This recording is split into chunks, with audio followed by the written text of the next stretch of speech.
Artlist.io.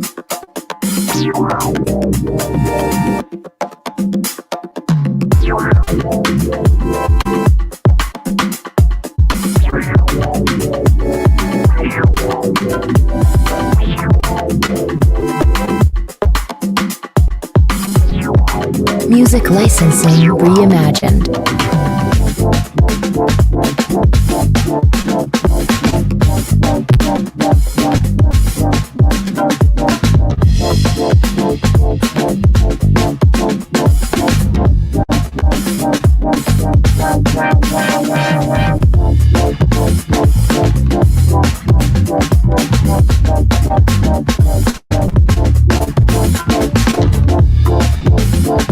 Artlist.io.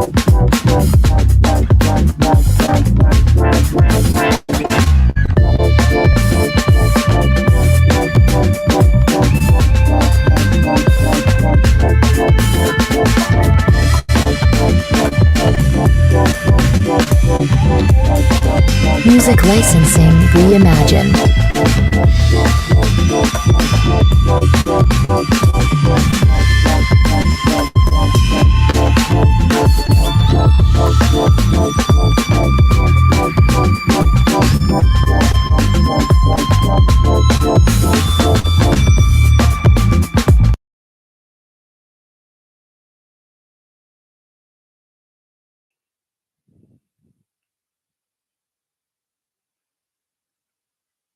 Peace and blessings, family. I'm back. Happy September. I hope y'all had a great summer. I know I did. So, listen, y'all, before I get started on this show, I have a guest.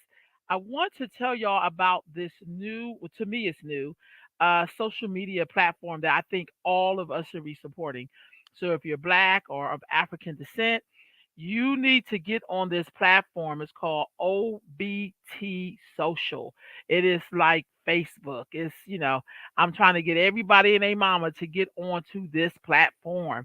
I just discovered them. I put a page up, but this is a place where you can go say and do whatever it is you want to say without people shutting you down. It is Black owned and operated, and it's really targeting is just for really African and African descendants or Black folks. So if you can, y'all, please go to this site, obtsocial.com, and sign up today, y'all. Stop complaining about TikTok. Stop complaining about Facebook and any other these other, social media sites. Here's one just for us. Check it out. So y'all, I'm back in the building, and today I am joined by my sister as I start back up on Sunday Sitting with Sisters with Sister Daneille. How you doing, sis? I'm doing good. I'm doing good. And you? Good. It's so good to see your beautiful face. How is life out there in New York? It's going cool. It's going cool. As a matter of fact, last night, um, it was one of the first nights I didn't have the air conditioner on. So I was Oh, like, ooh, the season is changing and I welcome it. girl, I'm I jealous because here, welcome it. yeah, here in California it's like 107, 105. It's crazy Oh, out here. I saw. That's Woo. crazy. Yeah, so I'm welcoming that So, change.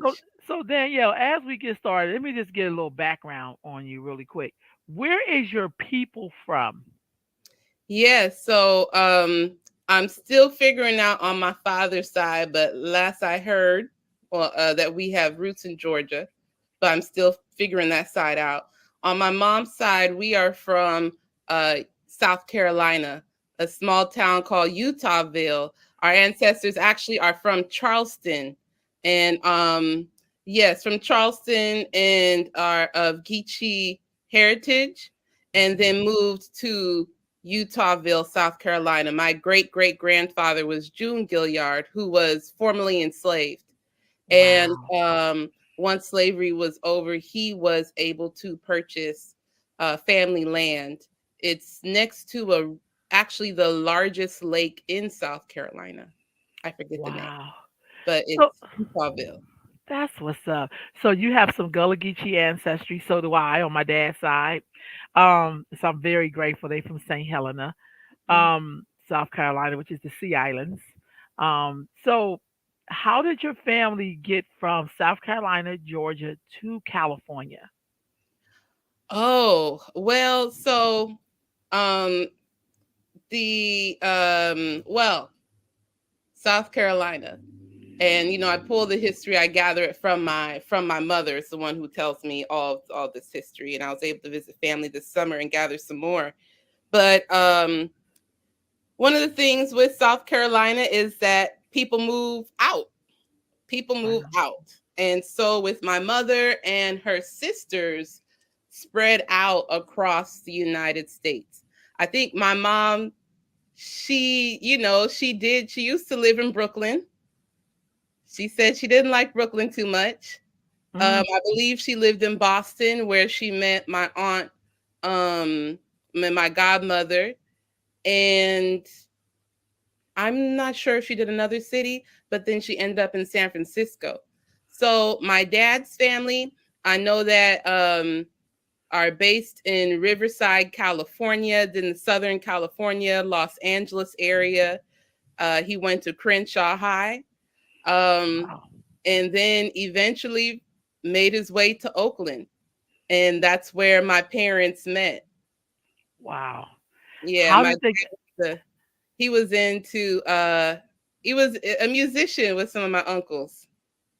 They that's like to play jazz and stuff. And then connected with my mom. wow. So then how did you get from that Bay Area? And I'm not trying to be funny. So when I say African American, this is no disrespect to anybody because I love all my peoples.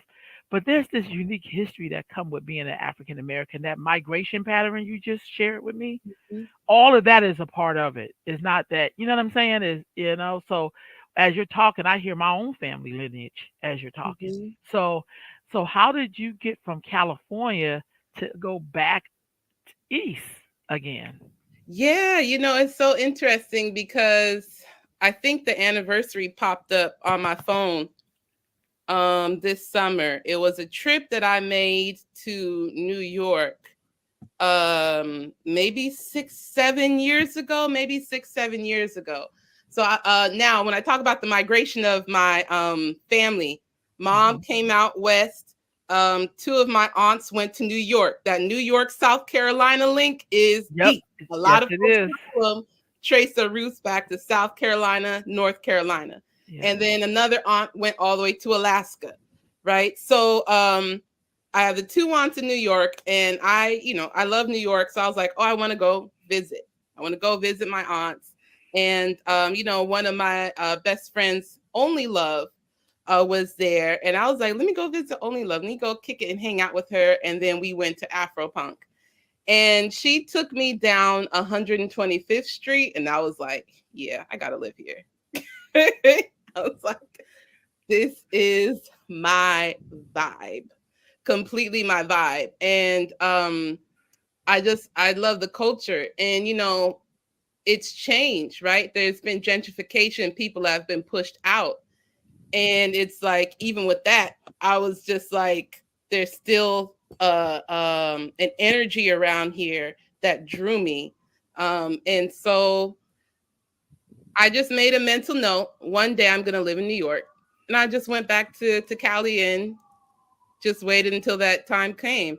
And it came, I was organizing with Sacramento Act, doing faith-based organizing. And that was just a really I have my own, it was part of my spiritual journey.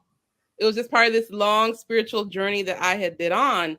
And around that part of my spiritual journey was really trying to figure out, like, what role does faith play in justice? Because in Mm, many spaces, it's separate, completely mm, separate. And organizing was a way that I kind of answered that question. And it took me to the Bible, and it took me to stories and verses, and it took me to the work of James Cone, um, his writings on Black liberation theology. And this was around the mm. time with President Obama, Jeremiah Wright. And, President Obama had to throw him under the bus for that sermon. And I was like, yo, that sermon was fire. What are you talking about? You know, Right on. like, what the crud? And so it was around that time where I was doing that exploration, and it was on my heart to find more answers, to learn more by going to seminary. And it was actually my sister Only Love who was like, you should go to Union Theological Seminary in New York. And that's actually the home of Dr. James Cone. And I was looking forward to the opportunity to study under him. I applied to seminaries all on the East Coast, as a matter of fact. I'm trying to think. Yeah, Chicago Theological Seminary in Princeton and Yale. And I ended up going with Union. Wow. Wow. What is it about New York that was so different than being here in California for you? For me, again, it was part of my spiritual journey because, in where we were in Sacramento, I lived in Sacramento for 10 years. When you look at the Black community, the overwhelming majority of us were African American. The overwhelming majority of us were Christian, right? There was there is a particular sameness, if you will, or similarities. And I was blessed to find some really unique faith communities in Sacramento that, in a sense, like stimulated my forms of thoughts and spirituality. And so that was like, well, it started off with African Americans for Balanced Health. I absolutely love that group. Learned a lot about my health, learned about my temple, all of that. But through there, learned about Wosay Church. Learned about Wosay Church. Learned about the Hebrew Israelites. With Yisrael Family Farm, and I talked to Chinook. I keep saying the brother's name wrong. I know you're talking about. I'm sorry. I did a tour of the farm, and he talked about the farm and the plants, how the plants work. And I was like, man, this is like a theology of plants and the spirituality of how one piece happens here, then another piece happens here. And I was like, oh, these were the different communities, because I really love interfaith. I love learning about all the various faith traditions. And then also was able to connect with Masjid As-Sabor, which absolutely love them. I attended a lot of Jumas just on my own because it was just a very powerful spiritual place. And they treated me as a sister and said, you're always welcome. So I was able to connect with these faith communities in Sacramento and to experience that diversity. In New York, you see it's very rich. You've got so many diverse faith communities just within the Black community. Everybody is not Christian. You're going to have your African traditionalists. You're going to have your folks who follow Torah, whether they be Jewish or Hebrew Israelites. You're going to have the Kemetic folks. You're going to have the Muslim folks. You have the different lines of Muslim. You have the Nation of Islam, then you have the Sunni line, and then you have the African Muslim traditions like the Murids, and the Murids, and there's the Tijaniya. You have such a diversity of Black religious expression. Right on. And that's something that just really drew me to New York. One of the things that was different. And I think also the diversity in Blackness. You have African Americans, you have folks from the other folks in the diaspora, the Caribbean, the multiple areas over there. You have folks from Africa, all in the same. So it's like, it's funny because it's like, oh, you're different from me, but we acting the same. And we seeing the similarities. That's real talk.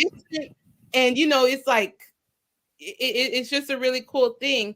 And then I also love, there is like on the East Coast, there is what appeared to me to be like a really unapologetic blackness, Mm. that's there. I know, like, my mind was boggled when I attended Juneteenth. I think this was a Juneteenth, either in no, it was in Davis, a Juneteenth in Davis, and there was like a white mermaid dance troupe and Japanese drummers, and it was like a multicultural festival. And sometimes there's, I don't know if who or what puts the pressure on us, right? But it's like we have to be like, we are the world, you know. Whereas there is an unapologetic blackness sometimes that I feel Hmm. on the Hmm. East that Yep. I can dig. Right on. Right on. You know, you said something quite interesting, and another thing about being in New York, even in Philly, because I'm really from Philly, Hmm. you can see all of these different types of black people walking around the same space. In Hmm. California, people kind of stay to their own sections. We accuse people on the east of being like that. But I know when I'm on 125th Street and I can bump into somebody that's black, but they can be speaking Spanish, they could be from Africa, they all have to commingle somehow, walk past each other somehow, smell their food somehow. You know Live what I mean? together. Live together. In Like, the you same can building. smell the different foods on the different floors. You hear the different musics on the different floors. Yeah. Yeah. Literally. Yeah. So that's beautiful. So have you ever got a chance to go back to South Carolina? And if Yeah. you did, what was that like? Yeah. So actually this year I went back to South Carolina. So I hadn't been in South Carolina in 20 years. Wow. I hadn't been in 20 years. We had a family reunion 20 years ago. So, now that I'm on the east, I was saying, hey, I need to go back down. I need to go back down. And my homegirl is looking to move to Charleston. And Oh, so she's doing her house hunting. And so I was like, hey, let's roll together. And that was my cool homegirl. So it was actually, it was a beautiful trip. The highlight was just going to visit family. Now I'll get to Charleston. okay. It's a different thing. Uh-oh. But I really enjoy visiting family, and seeing, just seeing, actually, I've actually been able to see folks because folks travel to our side, travel to Right. California to come and see us. And so it was just good to see my uncle and my cousins and my aunt. Um, I just like rented a car and drove from Charleston to Utahville. It was about 45 minutes, beautiful, relaxing drive. And it's changed a lot since the last time I was there. And the roads were like looking real good, easy to drive. So I made my way over there and was just really welcomed and got to connect with my people. And my aunt made a delicious home cooked Southern meal. I went Mm. on my like bougie vegan-ish type thing, but I had to let it all go I and get know some that's good right. Southern cooking. And just to be able to laugh. I mean, if that's one thing, especially with my uncle, he's so lighthearted and just always, um just full of joy and can always crack a joke, and you Mm. just got to appreciate that.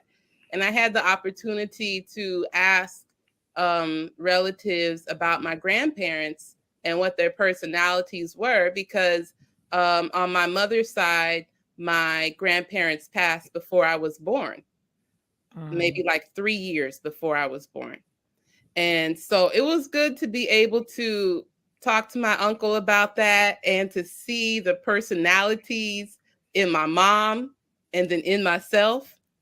It's just like, the full circle moments. You can feel certain energy around you and you can't pinpoint what it is.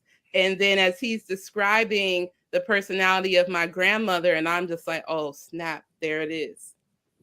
when he's describing the personality of my grandpa, and I'm like, oh snap, there it is.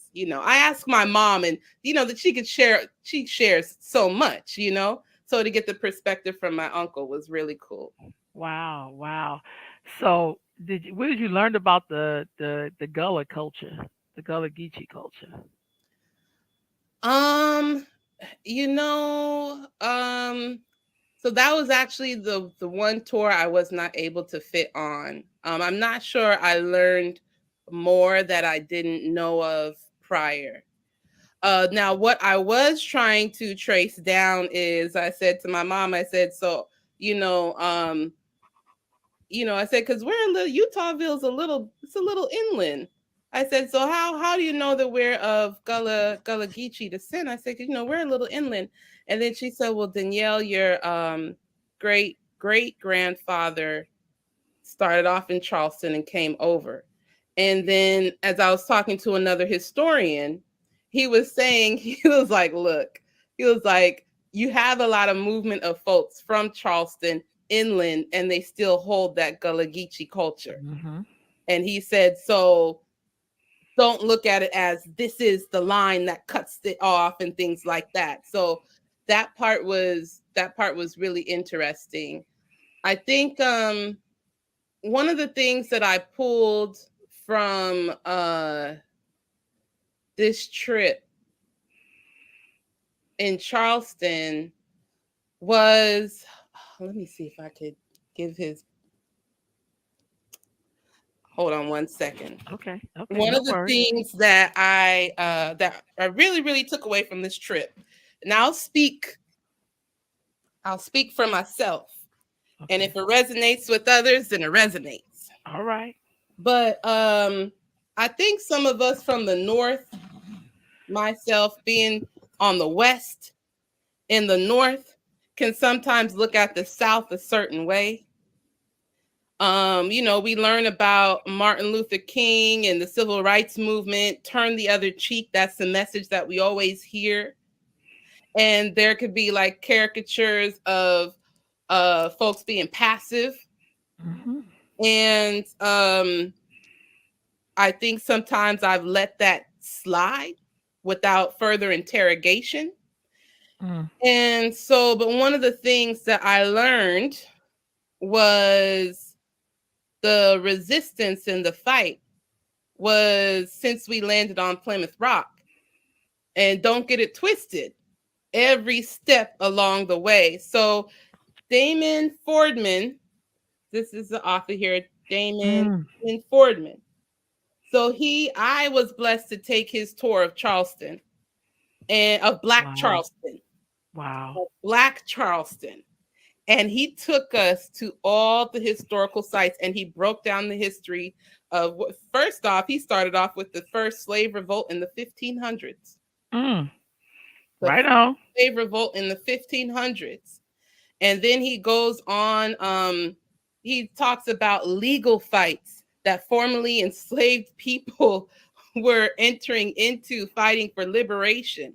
Obviously, we talked about Denmark Vesey, and he took Hmm. us to the sites connected to Denmark Vesey. We talked about the when during Reconstruction, when our folks got all these Black politicians into power, and how they were changing the laws, and actually did change the laws in South Carolina to establish a public, I think it was public education, to establish rights for Black folks. But then the power got taken away, right? Hmm. After Hmm. doing the Reconstruction, they clapped back. Right. And they took, so this book that just came out, let me center it. The But 1895 segregation fight in South Carolina. He outlines how after the power was taken, how folks were fighting back and resisting to get the power back. wow. And so, the history, and then I can't remember and recall everything, but literally site after site, he named so much history. And I'm like, wow, Black folks in South Carolina was really, really on the forefront of the Hmm. fight for our rights. and it never clicked in my head. Wow. So that was Wow. just a big takeaway. And I think that, we can I think we have to understand the different contexts that people live and what a Mm-hmm. fight looks like for people's contexts. I agree. I think that's just like a really important thing. And Sister Rolanda, we've talked about that. We've been seeing the memes that says, "I am not my grandmother's generation," or something like Yeah. that. "I'll pop your behind," or something like that. And Yeah. it's just like, nah, nah, nah, nah, nah.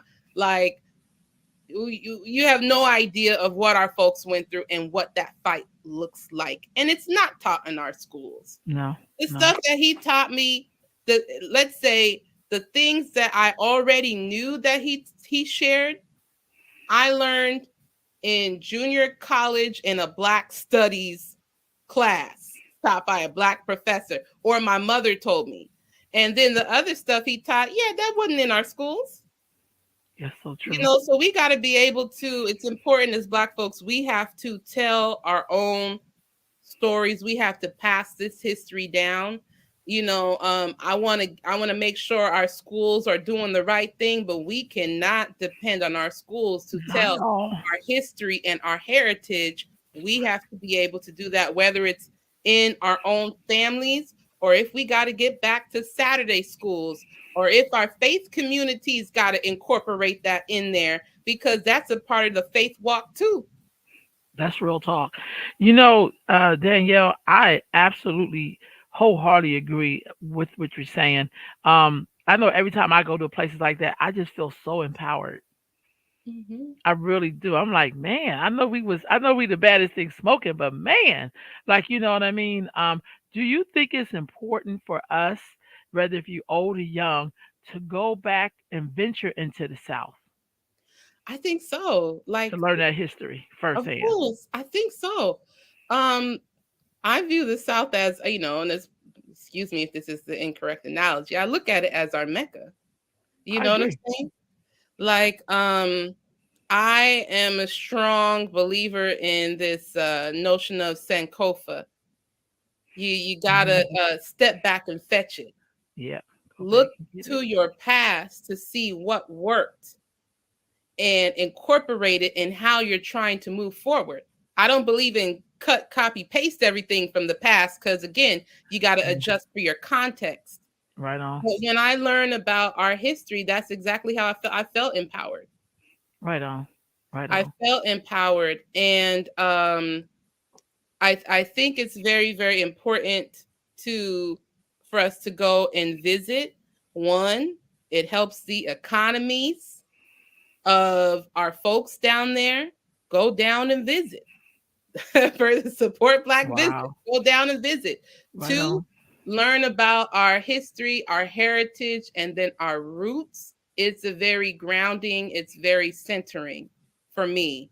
Right on. It's very yeah, it's very grounding and very centering. And never forget where we came from. These are sacred spaces. Right on. These Right are on. sacred spaces where our ancestors first landed on this land and built this country before the rest of us spread out to the rest. Right You on. know what I'm saying? Right on. So we talked about your journey in the South, up north on the Eastern Seaboard, out west. Now I understand that you have journeyed all the way to the motherland. Yes. So Yes. tell me, first of all, where did you go? I went to Ghana. It was a road trip across Ghana, and I did not even realize that's what we were doing. Wow. We part of the microwave generation where I'm like, okay, we're gonna visit Accra, Kofi, Kumasi, Sefwi Wiyaso, and Cape Coast. Yes, all right, great. And then you get there and you in a car driving for hours Ooh, Lord through Jesus. villages, through forests, through roads that the government is literally paving out as you're driving on it. So that was yeah, that was a trip. So it was and let me see, I think I sent myself some pictures of. Yeah, if you send me some pictures, I can definitely pull them up. I was just that's a Oh, photo I okay. took Here, this in is a Ghana, video. but Let I me see wanted if to. I can. I think I can send you a video, as a matter of fact, because I couldn't figure out Okay, how to get the individual pictures. that's But all right. so it'll do it as a Google Drive link. That's fine. I'll just email me, and then I'll be while Okay. you're talking, I'll download it. Just email it to me. Um, Okay. Yeah. oh, So hold on. Before you get into it, when you first touched down in Africa, when the plane first landed and you got off and walked in the airport, what was your immediate thought? you know what? So like so this is interesting. I'll back it up just a little bit. We took, and I before I get there, I want to say that it was important for me before I go to Ghana that I tap down to my roots on this land. So Right I on. was very intentional of scheduling the trip to South Carolina and then scheduling the trip to Ghana the next month afterwards. And so we took the Royal Air Maroc, which has a day layover in Morocco. Oh wow. That was interesting, I must say. Royal Air Maroc is like Soul Train, Spirit Airlines. That was my take. The ride there as US citizens was exquisite. It was phenomenal. But when we wore African attire versus when we wore American attire, we were treated completely different. So I peeped that about Morocco. I'm a little cool off of that. Beautiful though, very beautiful. But I couldn't help but notice how where you from as a Black person can impact how you get treated. Mhm. The flight to Ghana from Morocco, that was definitely the soul plane flight. um, the way the staff treated us was just like, wow. It was like very short, frustrated, kind of mean. So anyhow, we land, and I'm like, this is Black folk. The plane lands, it's hallelujah, hallelujah, Yeah. across the plane, right? I'm like, okay, cool, cool, cool, and so then we get off. We traveled with a tour company, Godbox Tours. So they actually dealt with all of the nitty gritty stuff. So we were just right through there.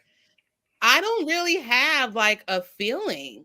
It was just like I think I almost teared up when the plane landed. But then when I got to the airport, I'm like, man, I'm just going through this airport. You seeing the airport officials and things like that. And then, we were just driving and I was just looking.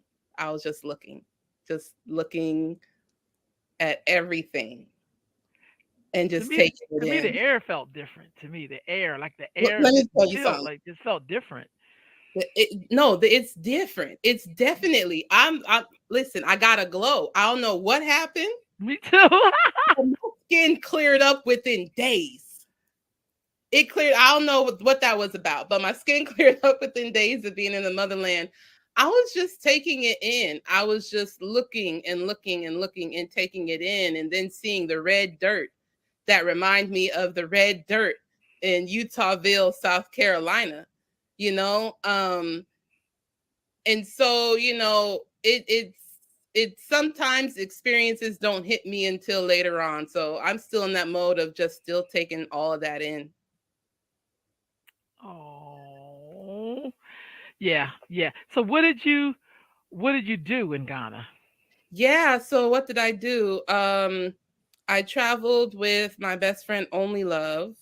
I'm trying to see, actually, is it possible if I share? No, because I don't know how to do that on this particular one. Like this Okay. is StreamYard, child. So I don't Okay. really know how to share the screen. Let me see. There's a share Ancestry. button. Should I try and see what Yeah, happens? see what happens. See what happens if you hit share. Okay, let me do this. Let me pull up. Yeah, So see if that helped. Yeah, let you I try. wanted to pull up the video. It should have a place for you to set up a video. You see that? Does it say under yours Share. video file? Oh, video file. Okay, here we go. Is this Yeah. it? What does it say? It should I let you lift up think the that's video. it. That's it. Let's see. Let's hope so. So then I can actually go through. Yep. Okay. Do you see it? Hold on. Is it okay? So at the bottom, do you have any? Let me see. Yeah, there it is. Hold on. Is that it? Okay.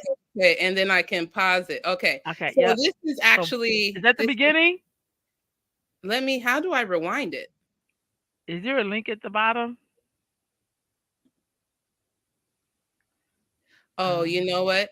It Okay, just do it there. Oh, here it is. Here it is. So let Okay, me. good. All So right. I'll just really quick. This Oh, photo take your time. here. That's beautiful. Thank you. This is when we were in Morocco, right? And we thought the building behind us was the big famous mosque that we were trying to visit. It allegedly wasn't. It wasn't.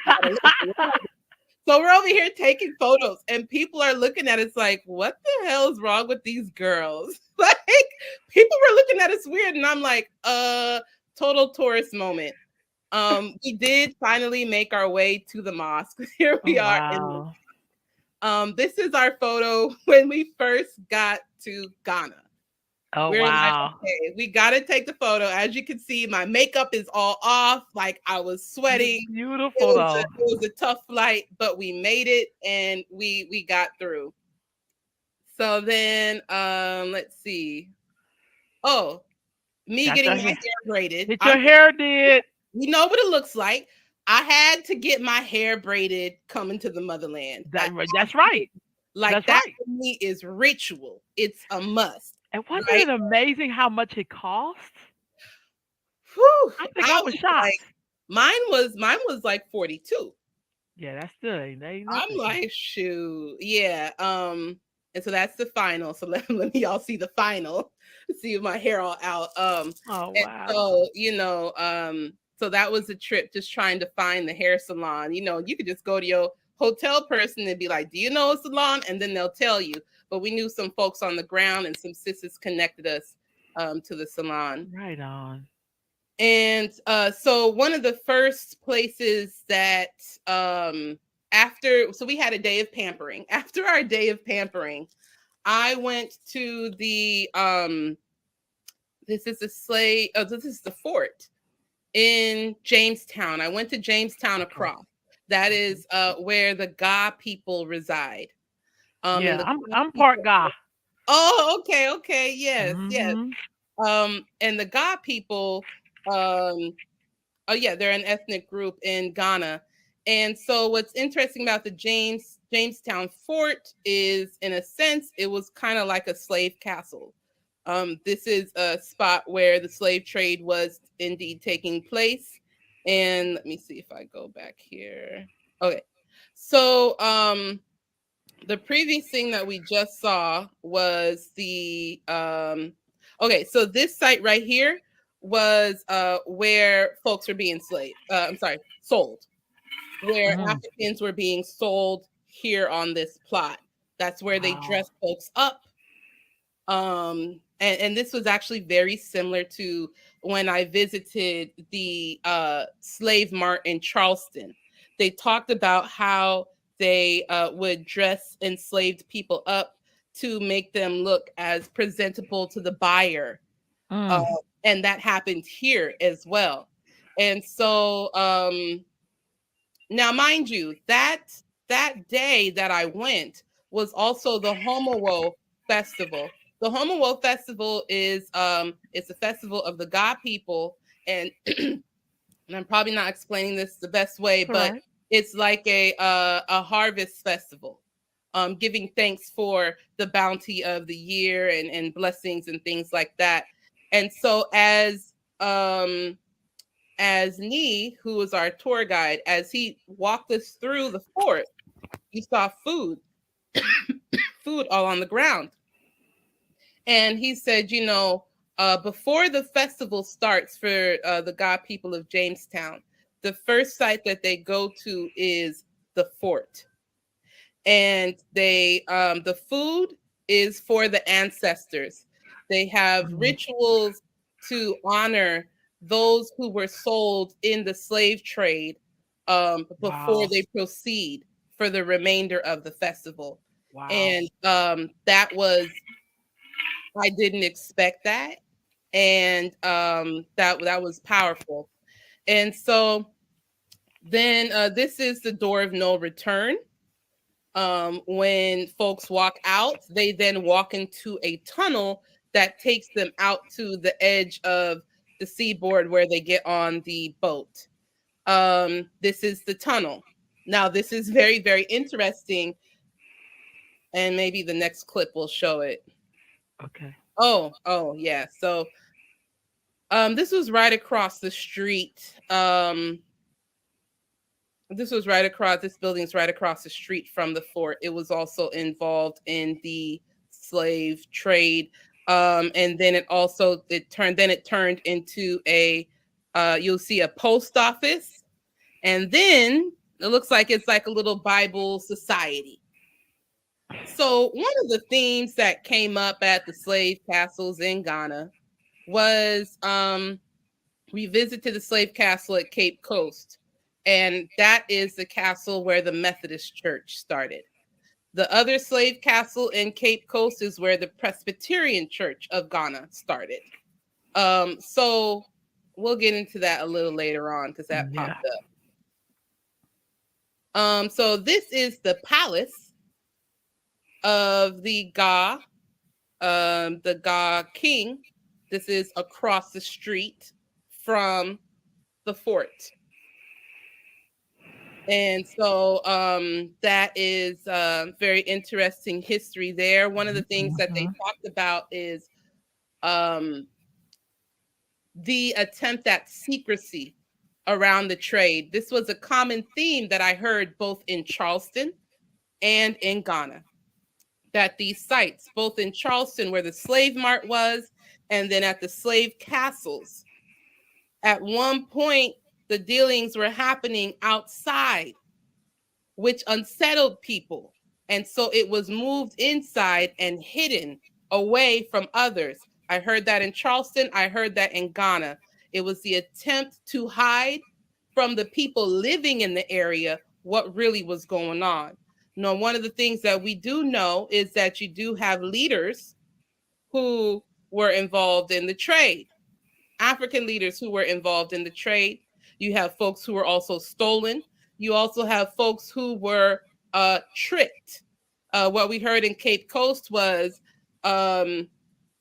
people thinking that, oh, if a member of our community or a child or a family member is acting out of line with the ideals of our community, we'll send them here to get correction, but then they never come home.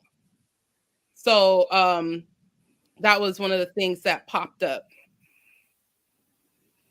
So this one blew my mind, Sister Yolanda. This blew my mind. You remember the tunnel I told you about with the entrance at the door of no return? Mm-hmm. This is the other end of the tunnel. Oh, wow. Right. Now, you know, in my mind, coming from the West, I'm thinking, wait, it needs to be marked off. There needs to be a gate around it. There should be signs that say, don't go near, don't touch, da, da, da, da, da. So I was really taken aback.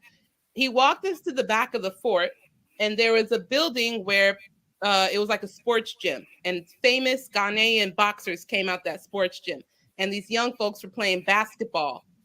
This was in the basketball court. And the kids were playing on the other side of this wooden block that was there. And so we walked up, and he was like, here's the other end of the door of no return. And then he just lifted it up. And he says, this is where they would exit and enter onto the boats. Wow. That was just, wow, powerful historical site. And it caught me off guard, but then there is also a beauty to it, a beauty that these historical sites are being cared for by the people that live there. And it's not necessarily, it's a historical site, but it's an ongoing living thing for them. Why? Because he said during certain times of the year, we go here to get the water. We believe that this water is blessed by our ancestors who were sold off. And so we come to this water to get the blessings.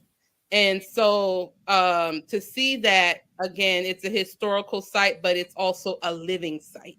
it continues, and it's in the hands of the people, and not necessarily like the museum that will mark it off and say no one goes there and da da da. So that was Right very on. interesting.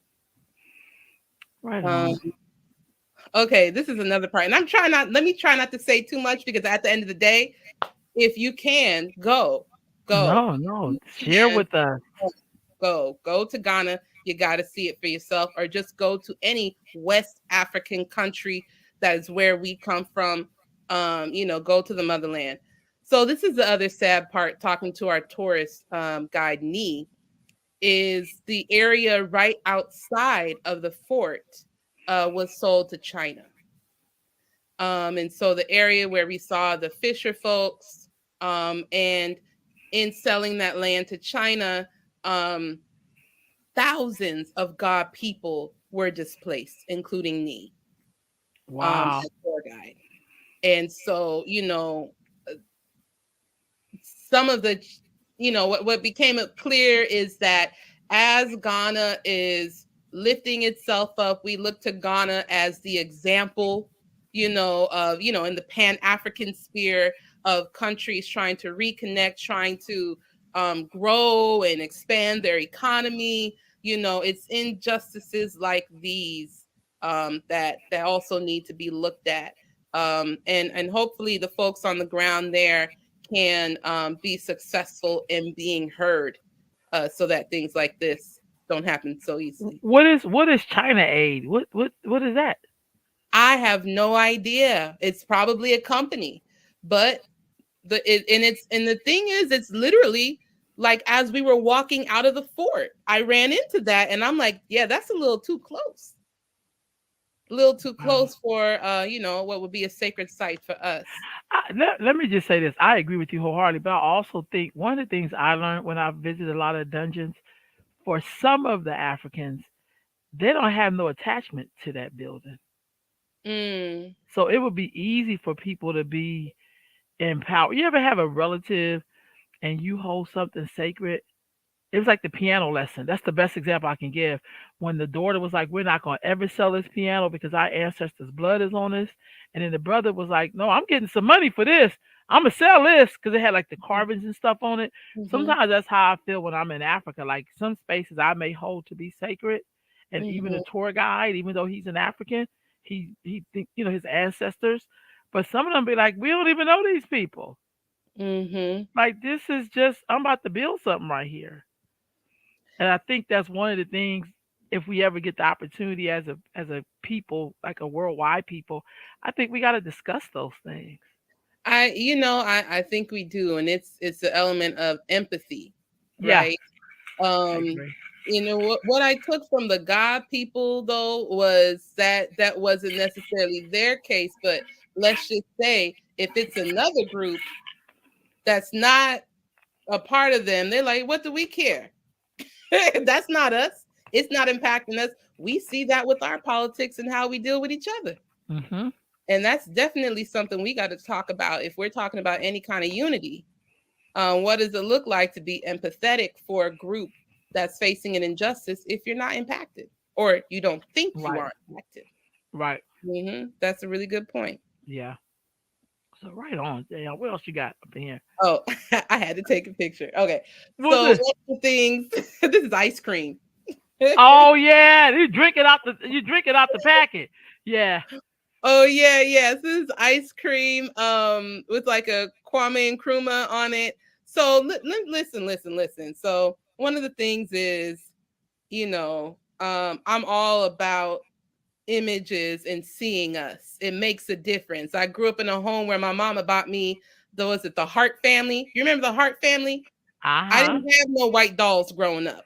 You know Right what I'm on. saying? Like we gotta. So when you go to the motherland and you see dark skinned, plump women on the Yeah. L'Oreal ads. Right You know on. what I'm saying? On You ads. see women that Period. look like us on all the ads as Yeah. the beauty standard. It's just, you just gotta soak it in while you got it. Soak it in Right while you on. got it. And I was like, yo, even on the ice cream, you gotta love it. So I took a picture of That's it. what's up. So okay, so this is in Accra, and I forgot the name of the club, but the But building has they like parties a now. print. And we were up 53. We were up 53 stories. And that's Wow. the backdrop of Accra. Maybe I'll drop it in the comments after this airs. But I didn't really understand 53 stories until I got up there and started like breathing and struggling. Like, oh my gosh, I can't believe 53, 53. And they're like, don't think about it, just relax. I started like, yeah. Um, so you can see the backdrop. The nightlife in Accra, we Beautiful. just got a little bit. But I have my list of clubs that I wanted to visit. I wasn't able to reach all of them because just planning things out. This is one, and we had a good time here. It was for our sister Only Love's birthday. Oh wow. So I was also there while I was there. As you know, I have my jewelry business, Simone's Boutique. Mm-hmm. And so I was there doing some shopping, and this is a friend, Ela, one of my friends who is a jewelry designer from Burkina Faso. His name is People Arts. That's He showed me pretty. a lot of love, and he connected me to the people that I needed to see, because it's hard. It's hard when you're coming into a country and you don't know where to go, what to do. But he connected me to the people that I needed to see. So this is my friend La, and he has a store in the Cultural Arts Center. The Cultural Arts Center is I'm kind of, familiar with that. I yes, love that place. yes, it's like the African marketplace, but Yeah, but yes, yes, bigger. here, and Ooh, they be and on you up in there. oh, they really do. Mm. I mean, folks got to be prepared, because every step you take, my sister, come here, check this out. I mean, Yeah. it's really, really intense. But I just nod. Oh, thank you. I'll come back, and I just stick forward to where I'm going. So I was able to check out his beautiful work. A lot of his work comes from northern Ghana. That's Um, pretty right there. Very, very pretty. You'll see later on that I'm wearing it. Oh wow. And so yeah, I got some waist beads while I was there. It was I felt like a kid in a candy store over there. But check out the Cultural Arts Center. That's where you're gonna see just exactly what it is. Cultural Art of Ghana. It's different from the mall. The mall, you're gonna get a mini me of us. Go to the Cultural Arts Center to make the connection. Right on. Okay, so then we made our way to the market in Accra. Oh gosh, again, kid in a candy store, everything you need. And I was sharing with my sister Only Love, I'm like, I feel like this market is geared towards women. Well, one, it's women primarily selling at the market. It's, Right on. women of the marketplace, and they know how to get you, right? They got your hair, your Uh-huh. nails, oh, eyelashes on deck, the Ankara, the fabrics, the tailors, the makeup, you know, all kinds of stuff. And then they got the food, because you got to go home and cook dinner. You know what I'm saying? So That's and what's it's up. all stacked.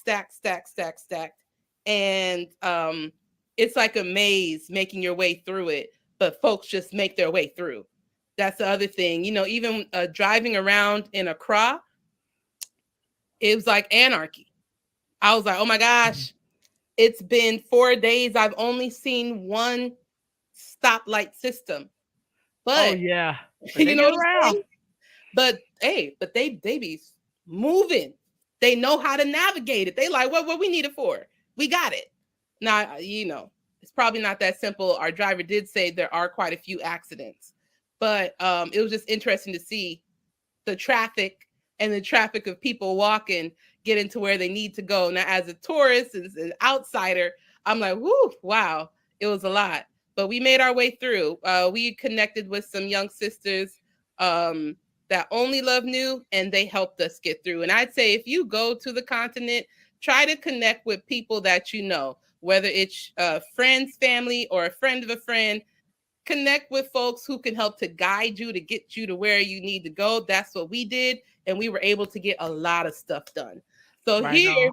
we picked out some materials for a tailor that we know to make us some outfits. And so it was just a trip going from spot to spot to spot and comparing the prices, negotiating and wheeling and dealing. Right on.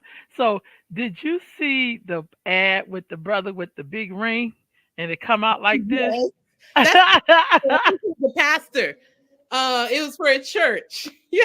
Oh, Oh my. the ads. So the ads also because the barbershop ads, yo, they were wild. I was trying to get pictures of them, but the car would go. Let me tell you, at the barbershops, they had like a picture of 1980s Beverly Hills cop. What's his name? Eddie Murphy. Mhm. You know at the bar how they show you the different styles. They Mhm. had that. Then they had like Independence Day, Will Smith, and then like 2000 little Bow Wow, and then 50 Cent. I'm like, yo, that's wild. They used to have Ludacris.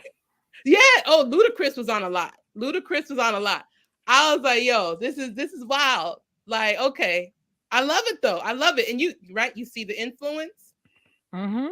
That's another thing that we saw heavily was the influence. Yep. Our influence. This is some of the materials that we got. So this is when after we went from Accra, we went to Kumasi. Yes, this is the hotel Kumasi. Kumasi. I That's love. the Ashantis. Yes. Oh, I loved it. I absolutely Me Kumasi is too. one of my favorite places. Me I took too. a shot at the hotel room because it was super cute. One of the rooms had Louis Vuitton walls. I said, I'm gonna get that one next.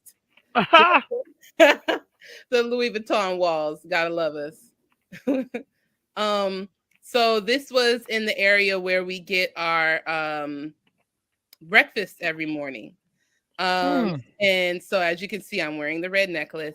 Is that And the then I? Is that the Ike Cultural Center? no, this is at No. our hotel in Kumasi. Okay.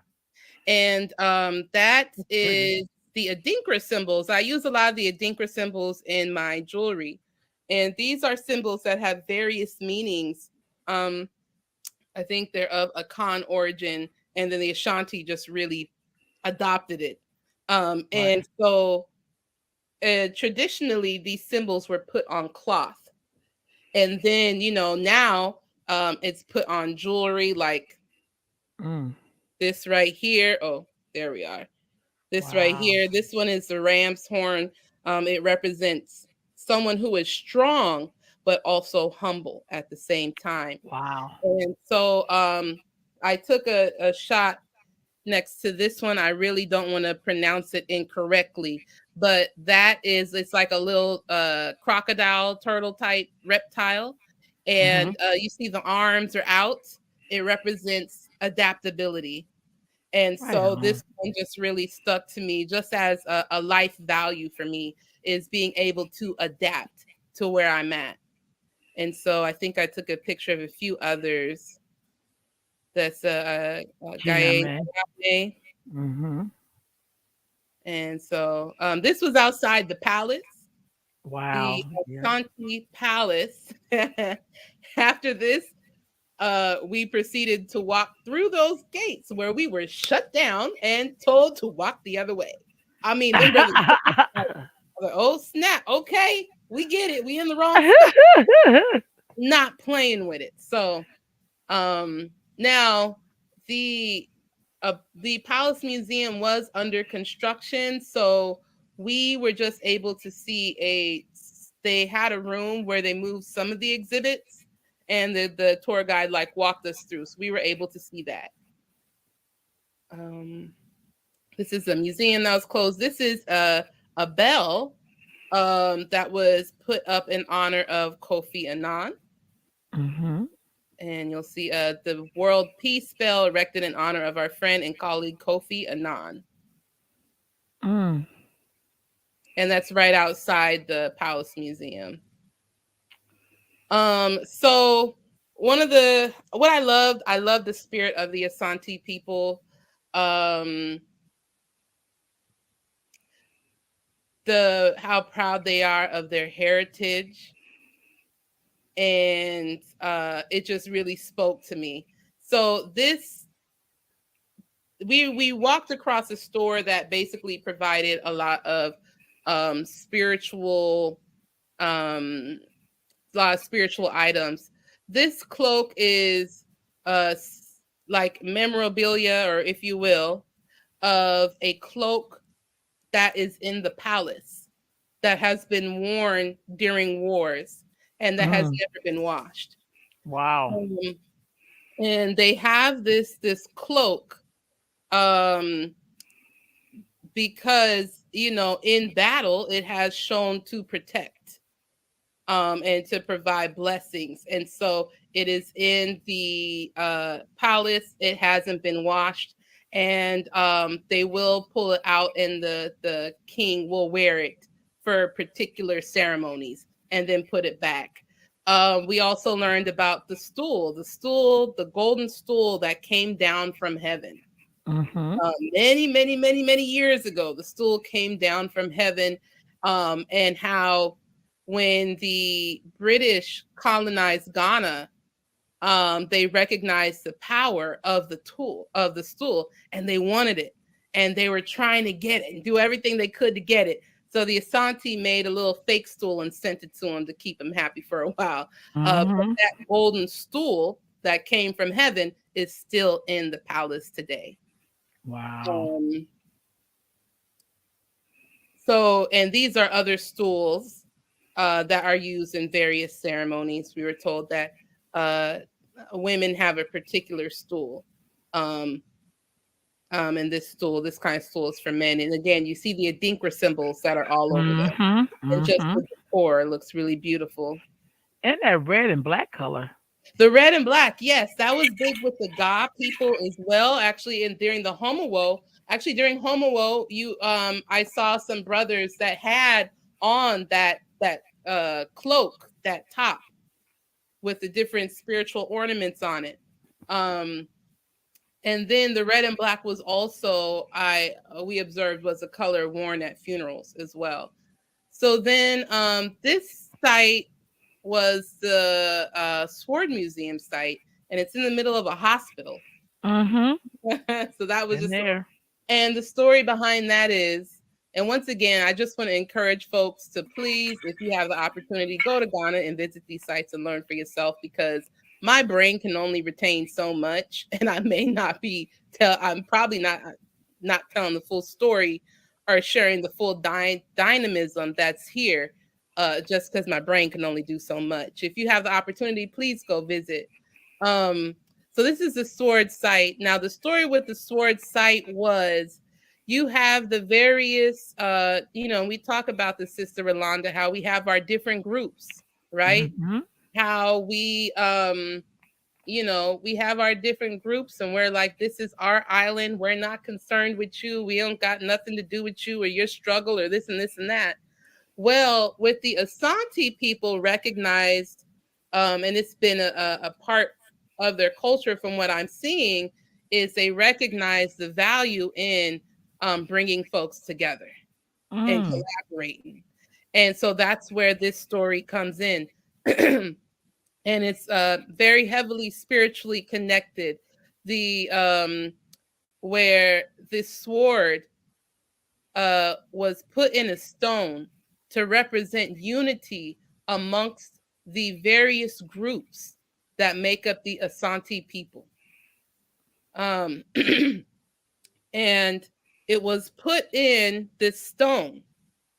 And the story is that it cannot be pulled out because you cannot break the unity amongst the various groups. Wow. And many people have tried to pull it out, including Muhammad Ali. When Muhammad Ali visited Ghana, he was busy trying to pull it out. He could not. Many wrestlers, bodybuilders, people have tried to pull it out and they can't. And that represents the unity. So you see the bottles that are there as part of the libations. And there's also, ceremony with animals' blood on there. And then Oh, let me pause it here. So then you have hanging from the ceiling, which is also another spiritual tool that is over the area. And so all of this I absolutely loved. I enjoyed seeing um the spirituality of the Asante people and the cultural pride that was there. Mm. Yeah, I've been there. So Hey, yeah. So we went to is it EK's? Um I'm colored, so I would say Ike's, but yeah. oh, okay. You know, But that's my EK, that's my Americanism. I mean, it could, yeah, you yeah. know. I'm not sure how it was pronounced, but we went. Now they have one in Georgia. Did you know that they They have do. one? Yes, Yeah, they do. they have one. I stayed in there. I stayed in that hotel. It was so nice. Oh my gosh. Yeah, I Very was like, nice. next time I want to stay here when I'm in Kumasi because, Yeah, and whew, the food was delicious. oh, it was off the chain. Yeah. So this was so the way the restaurant is all around there is the restaurant. Mhm. And you've got this body of water, and it is a natural body of water. I asked, I said, is this man? They said, no, this is natural. Um, Mhm. and it's connected to a river. It was just so beautiful to eat on the water and just hearing the Afro beats, and it was a whole vibe up there. Yeah. And there's another shot of the water. This is me getting down on the noodles. My sister only love is she kept talking about, you gotta have the noodles, you gotta have the noodles. So I That was food was good. grubbing, getting down.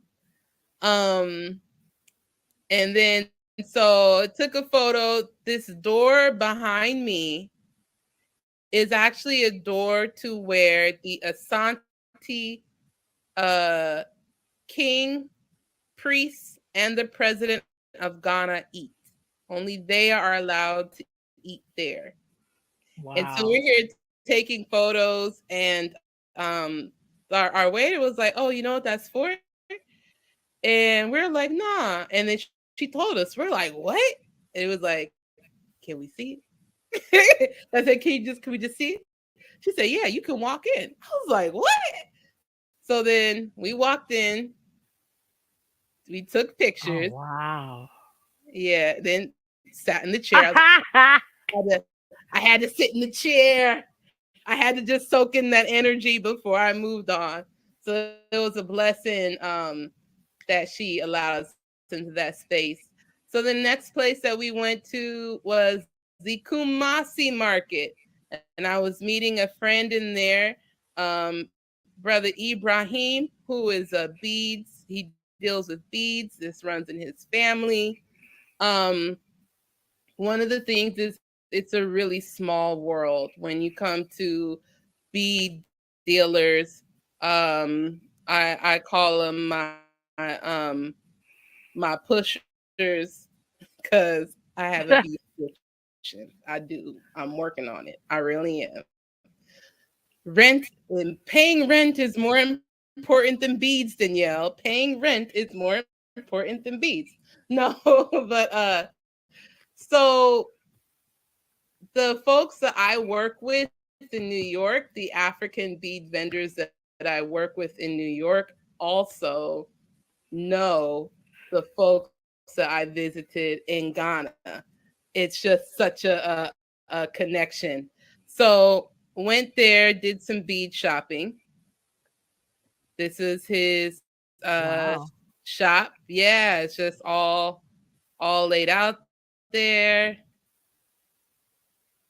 This is my favorite picture. You can see the joy on my face. Yes.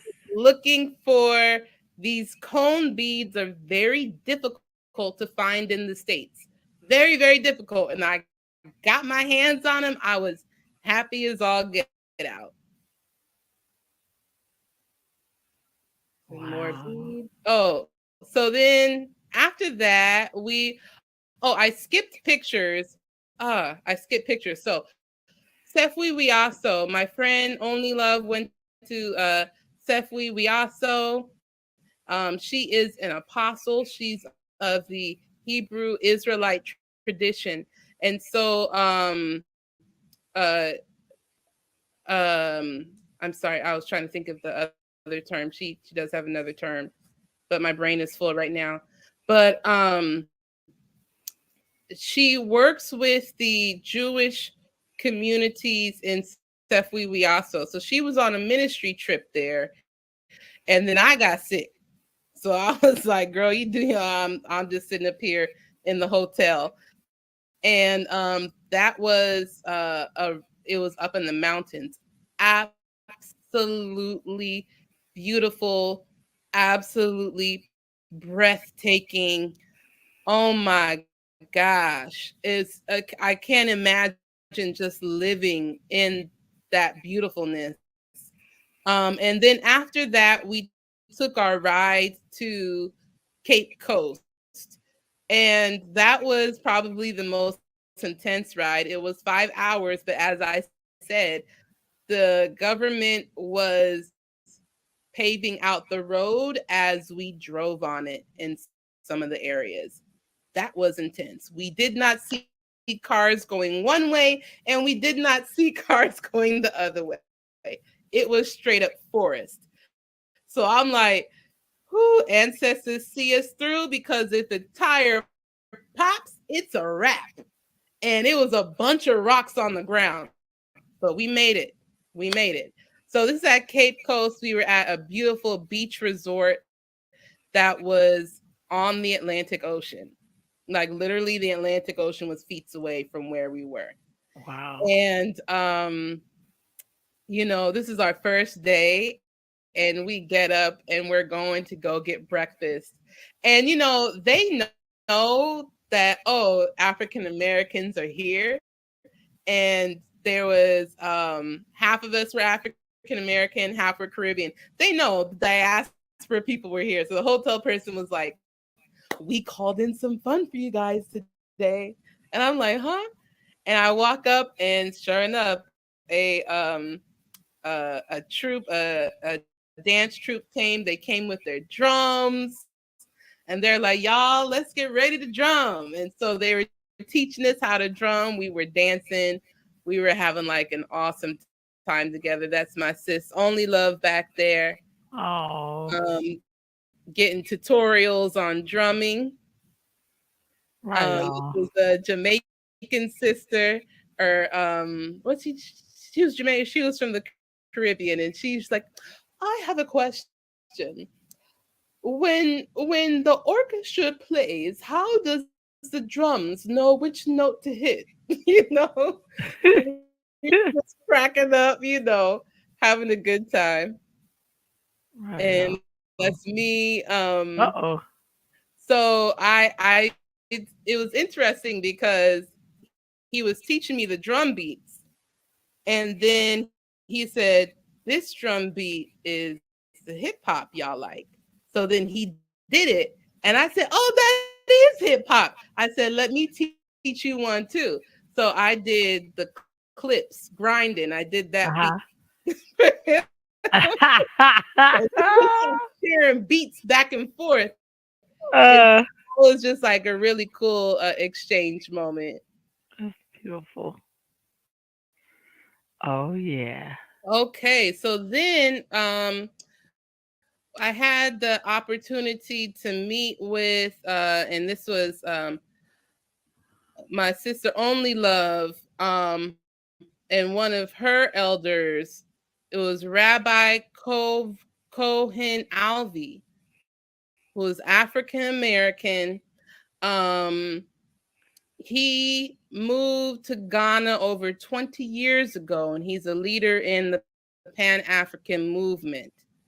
Elder Hebrew Israelite. And he was breaking down a lot of history for us. And it was just an honor to be able to sit and to listen at his feet. He shared with us some different articles He shared with us how the African American organizers came together when the Demona. So in Demona, that's where you have the Hebrews in Chicago that moved to Israel and started their own community there. And the Israelis were treating them bad, wanting to kick them out and all this other stuff.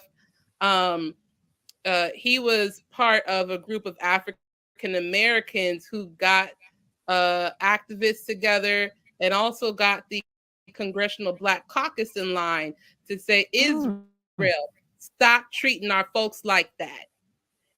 And the result was they basically gave them citizenship.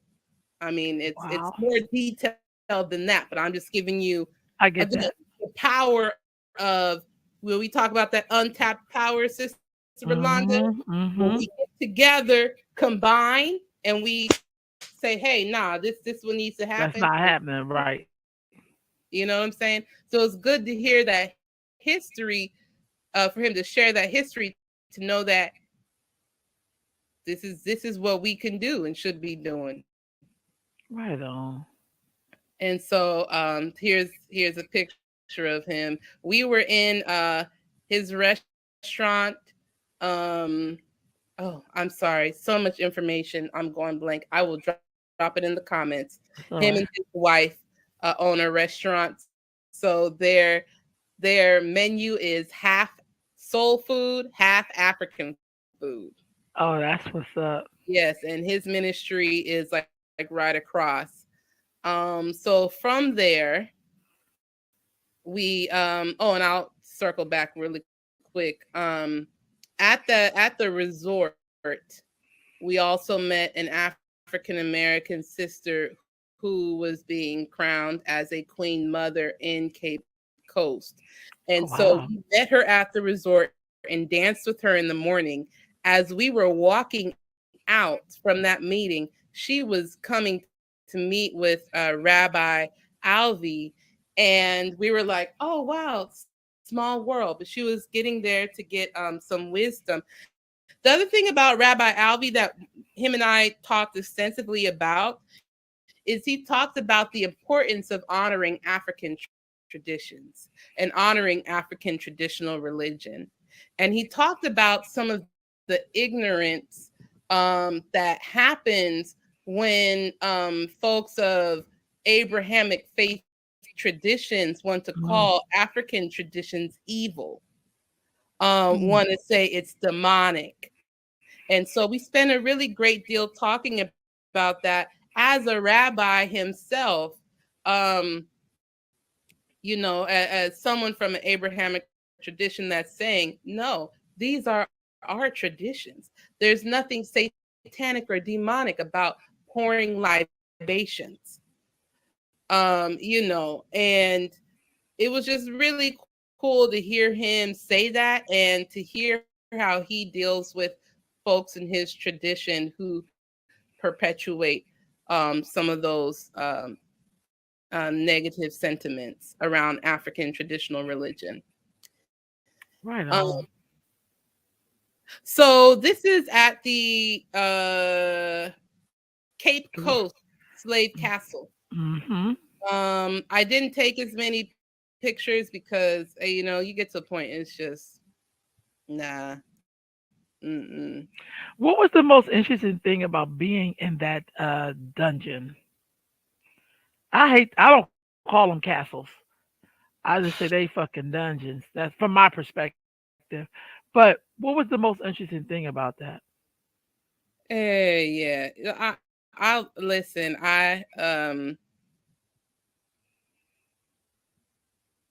Sister Rolanda, it's a lot because you think about you put yourself in your ancestors' shoes Hmm. and how someone could survive.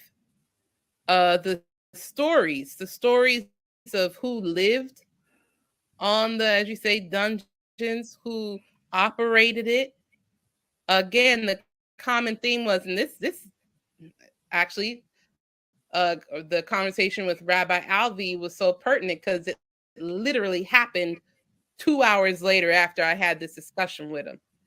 So the Christian church played a major role at this particular slave dungeon. It was it was a Fonte spiritual site. It was a spiritual site for the Fonte people. And they built the castle on top of it. And they put the church. And they said the church is what needs to be here. Not the Fonte spiritual site. And that was the Methodist church that did that. The Methodist church ran the slave castle, and that is how the Methodist Church of Ghana got its start.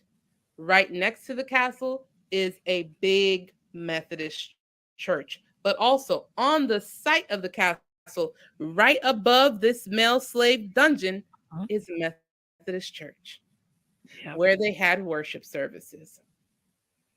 That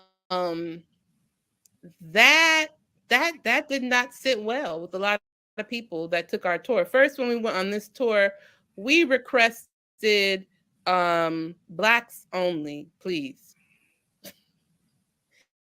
And our tour guide stuck with it. He was a trooper because they tried to bring in some non-black people, and he shut that down. He says, black tour only. We need this safe space for our people. And we had about 18 to 20 people that was walking with us. We went to like maybe 2 or 3 sites. We went to the male slave dungeon, and we went in there. There's a lot of gruesome details that I will spare. If you get the chance, please go visit. But you'll see it. After we went to this male slave dungeon, we went to the room next door, which was the tunnel where they took folks before they went out to the door of no return. But now, before we walked into the room, he talked about the history of the church. Some people got a little uncomfortable. And one guy said, well, despite that, it's not compared to what we do to each other. And he was like, hey, brother. He provide context and on how that wasn't the case. We went into the next room, and that was, they resurrected the Fonte spiritual site. And the priest was there. And this is after independence. They resurrected the site. And at that point, our tour guide said, at this point of the tour, we are going to pour libations in honors of those who were enslaved here. And he says, if you don't want to participate in the pouring of libations, you can wait in the room next door.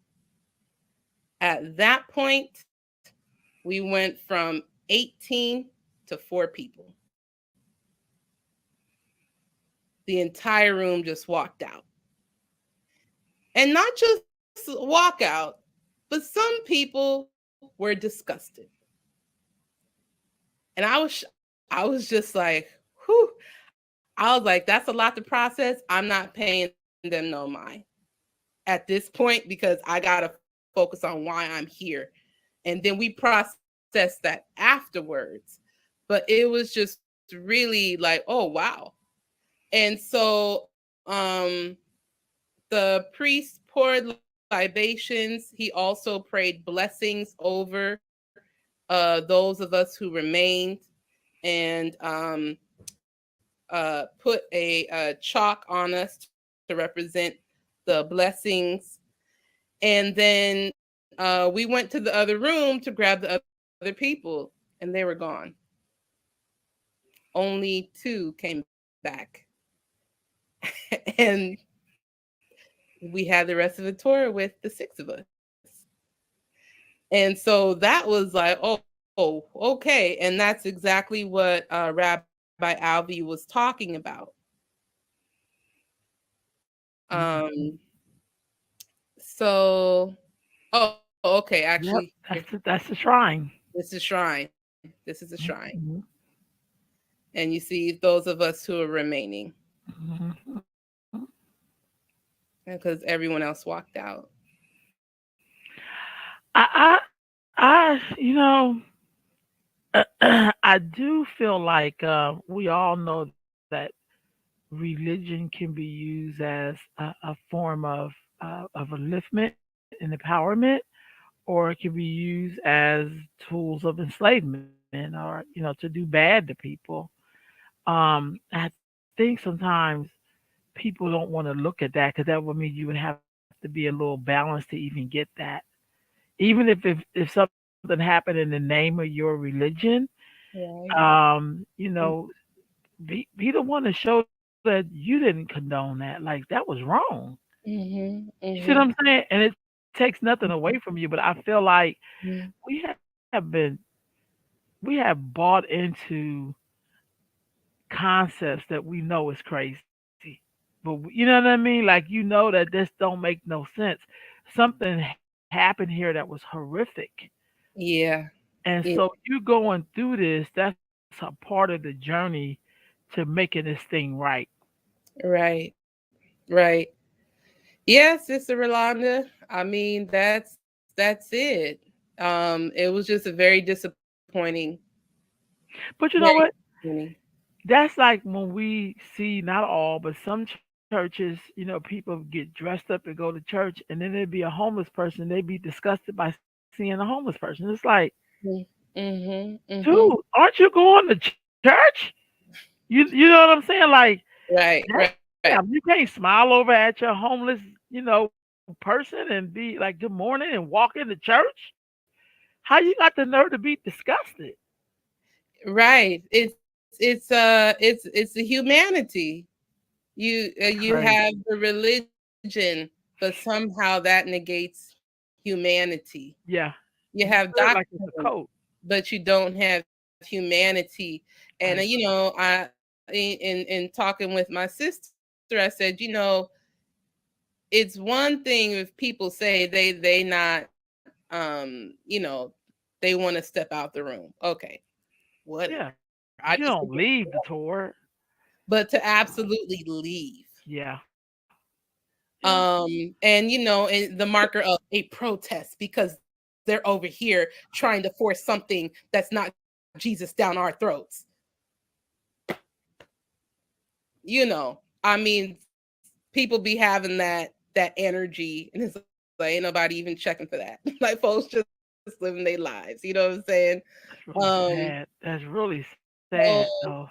yeah, yeah. And I think I'm blessed to know Christians who definitely think critically Right and on. can say bad things have happened in the name of Christianity, Right but on. that is not what our tradition is about. Right on. And Right on. that's I all you agree. gotta do. That's all you gotta say. You That's don't it.